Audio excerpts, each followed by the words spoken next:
Assalamualaikum warahmatullahi wabarakatuh. Amin. Ya, Assalamualaikum warahmatullahi wabarakatuh. Di sini kami dari kelompok 2 akan menjelaskan tentang sistem akuntansi utang.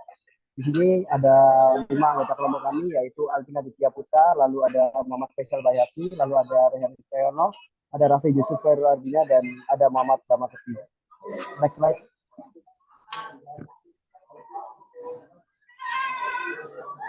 Nah, jadi di sini ada deskripsi kegiatan. Nah, barang yang sudah diterima dari pemasok terkadang tidak sesuai dengan barang yang dipesan melalui surat order pembelian. Ketidaksesuaian ini tersebut terjadi kemungkinan karena barang yang diterima tidak cocok dengan spesifikasi yang tercantum dalam surat order pembelian. Dalam mengalami kerusakan dalam pengiriman atau barang diterima melewati tanggal pengiriman yang dijanjikan oleh pemasok, sistem retur pembelian digunakan perusahaan untuk pengembalian barang yang sudah dibeli kepada pemasoknya. Next slide.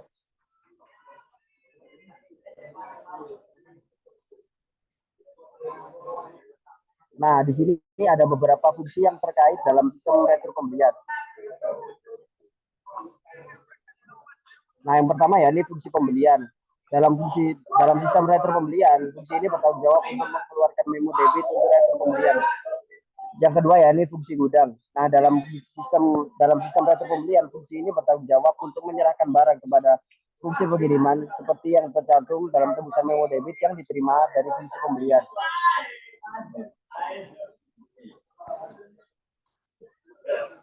Yang ketiga ya, ini fungsi pengiriman. Dalam sistem retur pembelian, fungsi ini bertanggung jawab untuk mengirimkan kembali barang kepada pemasok sesuai dengan perintah retur pembelian dalam memo debit yang diterima dari fungsi pembelian. Untuk yang keempat, jadi fungsi akuntansi.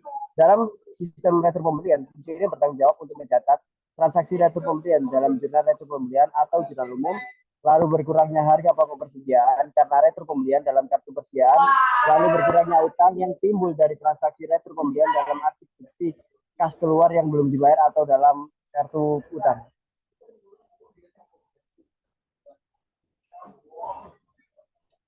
Nah, yang selanjutnya ini dokumen yang digunakan.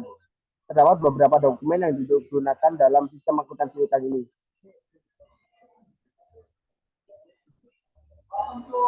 Next slide. Yang pertama ya, ini memo debit.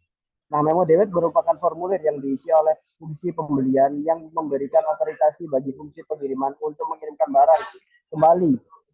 Barang yang telah dibeli oleh perusahaan dan bagi fungsi akuntansi untuk mendebit akun utang karena transaksi data pembelian. Di sini bisa kita lihat contoh dari memo debitnya. Next slide.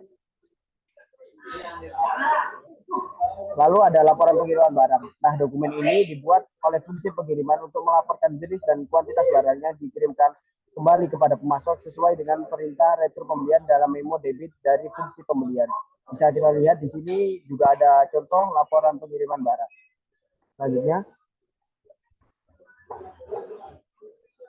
Nah, ini adalah catatan akuntansi yang digunakan. Dalam hal ini ada beberapa catatan akuntansi yang dapat digunakan.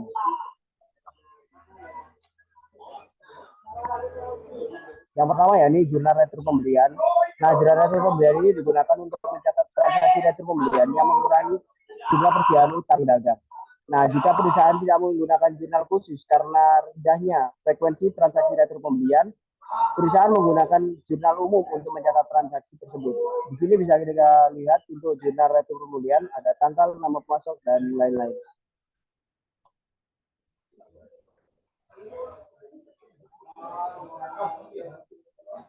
Lalu ada kartu persediaan. Nah, dalam sistem retur pembelian, kartu persediaan digunakan untuk mencatat berkurangnya harga pokok persediaan karena dikembalikannya barang yang telah dibeli kepada pemasoknya. Di sini kita bisa lihat kartu persediaan, ada nama barang, kode barang, lalu dan lain-lain. Untuk selanjutnya dapat dijelaskan oleh teman saya.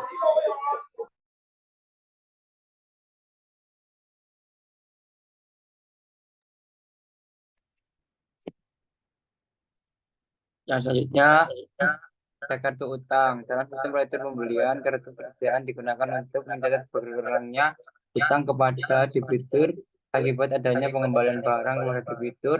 Jika perusahaan menggunakan voucher payable prosedur Berkurangnya utang kepada debitur dicatat dengan cara mengarsipkan memo debit dalam arsip bukti kas keluar yang belum dibayar menurut nama debitur. Nah, di bawah ini terdapat contoh kartu utang.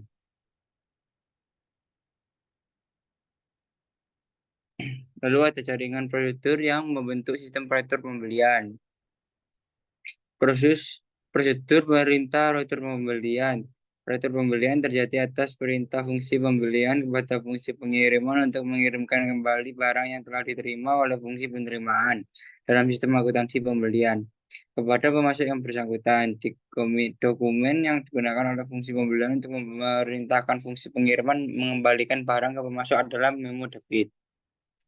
Prosedur pengiriman barang. Dalam prosedur ini, fungsi pengiriman mengirimkan barang kepada pemasok sesuai dengan perintah retur pembelian yang tercantum dalam memo debit dan membuat laporan pengiriman barang untuk transaksi retur pembelian tersebut. Prosedur pencatatan utang. Dalam prosedur ini, fungsi akuntansi memeriksa dokumen-dokumen yang berhubungan dengan retur pembelian, memo debit, dan laporan pengiriman barang, dan mencatat berkurangnya utang dalam kartu utang atau mengarsipkan dokumen memo debit sebagai pengurang utang. Unsur pengendalian internal. Yang pertama ada organisasi. Fungsi pembelian harus terpisah dari fungsi akuntansi. Dua, transaksi retur pembelian harus dilaksanakan oleh fungsi pembelian, fungsi pengiriman, fungsi penyatatan utang, dan fungsi akuntansi yang lain. Tidak ada transaksi retur pembelian yang dilaksanakan secara lengkap oleh hanya satu fungsi tersebut.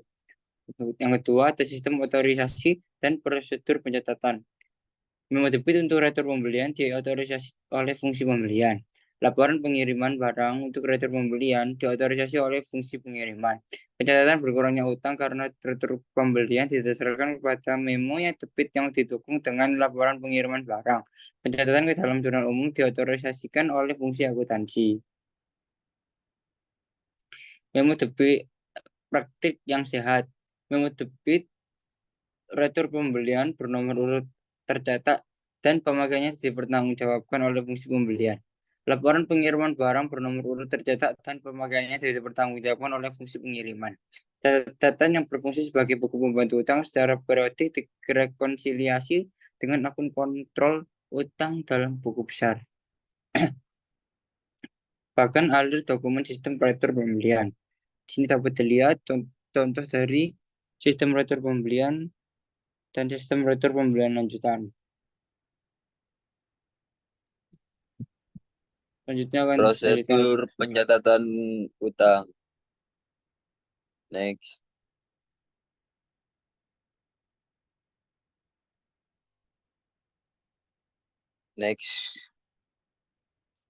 Akun payable atau akun payable prosedur. Dalam akun payable prosedur, catatan utang adalah berupa kartu utang yang diselenggarakan untuk tiap kreditur yang memperlihatkan catatan mengenai nomor faktur dari pemasok, jumlah yang terutang, jumlah pembayaran, dan saldo utang. Selanjutnya,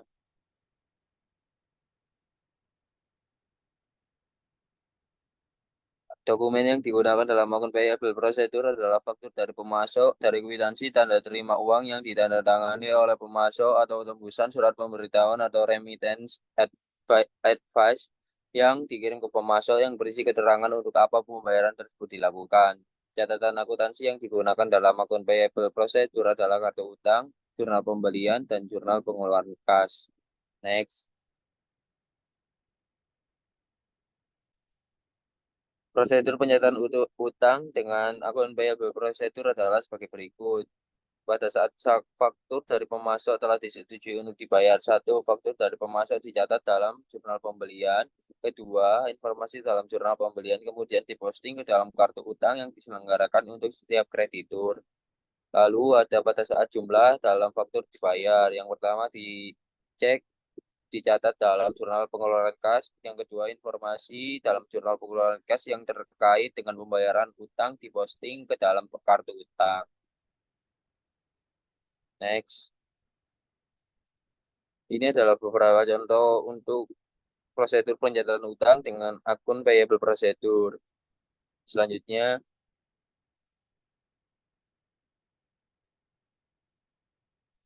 Dalam voucher payable prosedur, pencatatan utang hanya melalui dua tahap, pencatatan utang dalam bukti kas keluar atau voucher register, dan jurnal pengeluaran kas. Bahkan dalam prosedur pencatatan utang tertentu atau one time voucher prosedur dengan cash basis, pencatatan utang hanya dilakukan melalui satu tahap saja. Selanjutnya,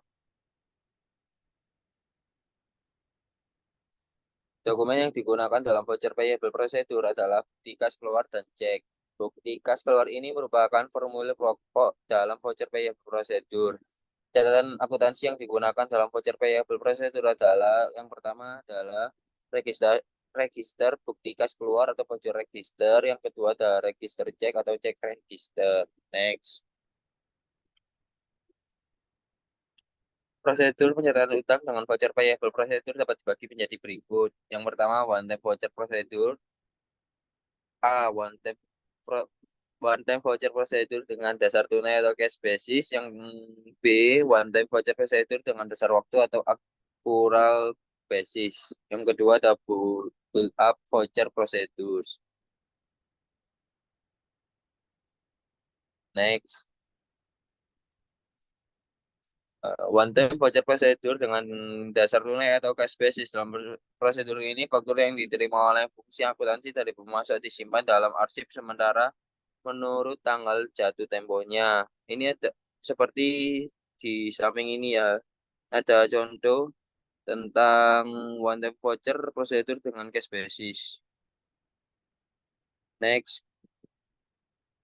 One time voucher prosedur dengan dasar waktu ada accrual basis. Dalam prosedur ini, pada saat faktur diterima oleh bagian utang dari pemasok, langsung dibuatkan bukti kas keluar oleh bagian utang. Yang kemudian atas dasar dokumen ini dilakukan pencatatan transaksi pembelian dalam register bukti kas keluar atau voucher register.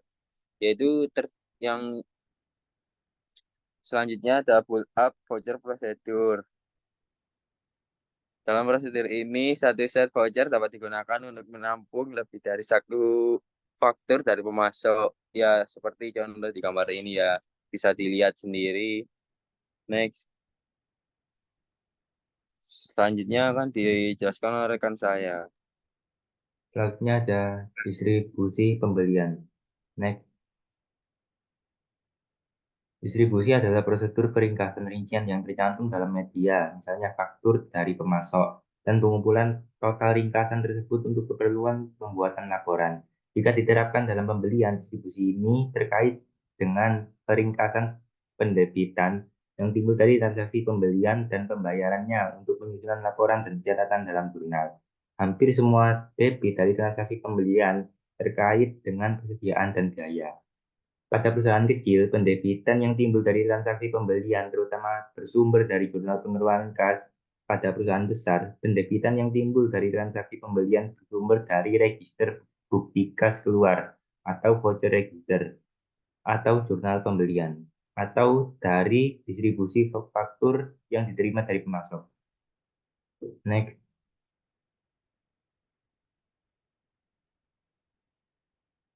Pada perusahaan manufaktur, klasifikasi yang umum digunakan untuk pendebitan yang timbul dari transaksi pembelian dan pembayarannya adalah sebagai berikut.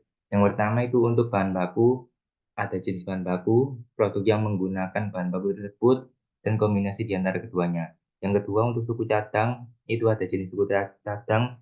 Yang ketiga untuk beban yang berasal dari pembelian jasa, ada menurut jenis beban, menurut fungsi atau pusat pertanggungjawaban, dan kombinasi jenis dan pusat pertanggungjawaban. Selanjutnya, lalu ada metode distribusi pembelian. Next. Yang pertama ini ada metode jurnal decorum atau spreadsheet. Distribusi debit dari transaksi pembelian dapat dilakukan menggunakan ada tiga. Yang pertama, jurnal pengeluaran kas. Yang kedua, jurnal pembelian. Yang ketiga, register bukti kas keluar atau voucher register. Next. Yang pertama ini tadi ada gambar dan prosedur jurnal dari pengeluaran kas. Yang ini ada jurnal pengeluaran kas halaman sebelah kiri dan kanan. Lalu gambar yang kedua ada flowchart dari jurnal pengeluaran kas. Next. Lalu yang kedua tadi ada jurnal pembelian. Ini ada contohnya, ada tanggal sama pemasok, utang kredit, dan lain sebagainya. Lalu yang sebelah kanan ada flowchartnya. Next.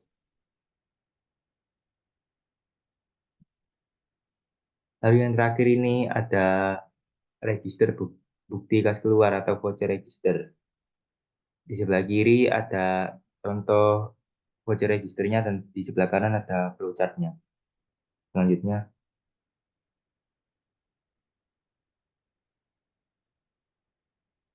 akan dilanjutkan oleh rekan saya.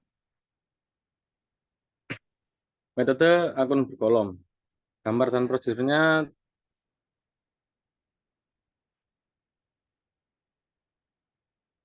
metode akun tunggal. Penggunaan akun tunggal untuk mendistribusikan pendebitan yang timbul dari transaksi pembelian dilakukan melalui prosedur berikut ini.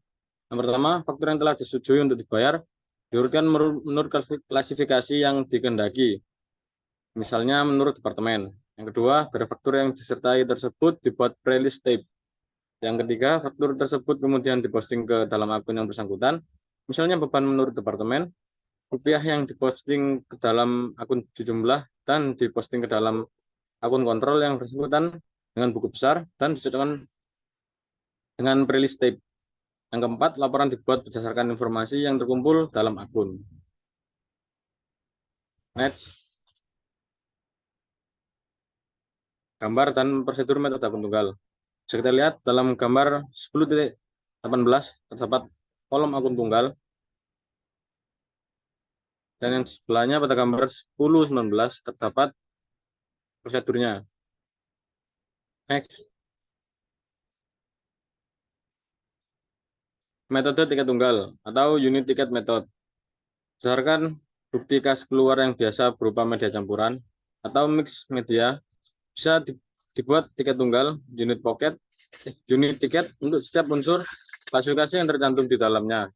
Tiket tunggal ini kemudian direkap dan hasil rekapitulasinya dipakai sebagai dasar posting ke dalam akun kontrol yang bersangkutan dalam buku besar tiket tunggal. Ini kemudian diarsipkan menurut nomor akun dalam klasifikasi pada akhir bulan. Dari arsip tiket tunggal ini dibuat rekap dan hasilnya dicatat dalam summary strip. Summary strip inilah yang berfungsi sebagai laporan. Next. Prosedur tiket tunggal atau unit tiket method pada gambar 10.20 ini prosedur distribusi dengan tiket tunggal yang kalian lihat. Next.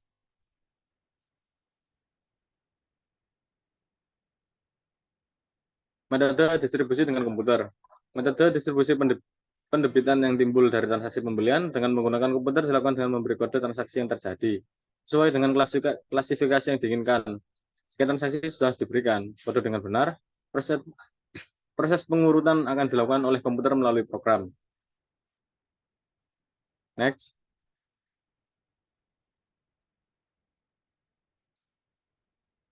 Metode distribusi dengan komputer.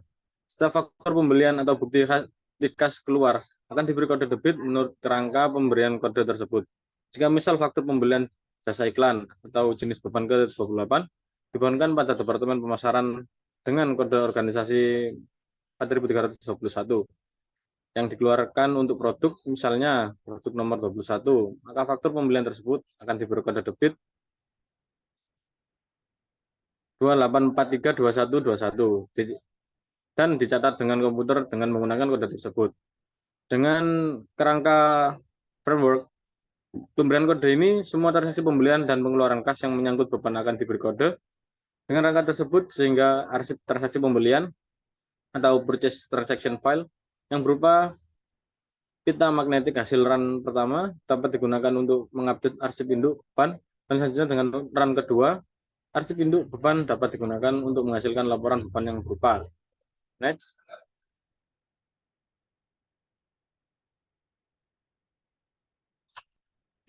Next. Metode distribusi dengan komputer. Yang pertama, laporan beban menurut jenisnya dihasilkan dengan memerintah komputer melakukan pengurutan dua angka pertama kode akun beban. Dua, laporan beban menurut pusat pertanggungjawaban dihasilkan dengan mengurutkan dengan komputer 4 angka pada posisi kedua kode akun beban. Ketika laporan beban menurut produk dihasilkan dengan menggunakan pengurutan arsip, induk beban menurut 2 angka pada posisi terakhir dalam kode akun beban. Jika diinginkan, komputer dapat digunakan untuk melakukan pengurutan kombinasi antar jenis beban, pusat pertanggungjawaban, dan jenis produk. Next.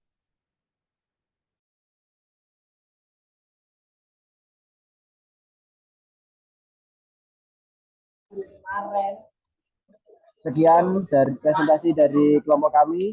Mohon maaf apabila ada salah kata dan salah pengucapan. Kami akhiri. Wassalamualaikum warahmatullahi wabarakatuh.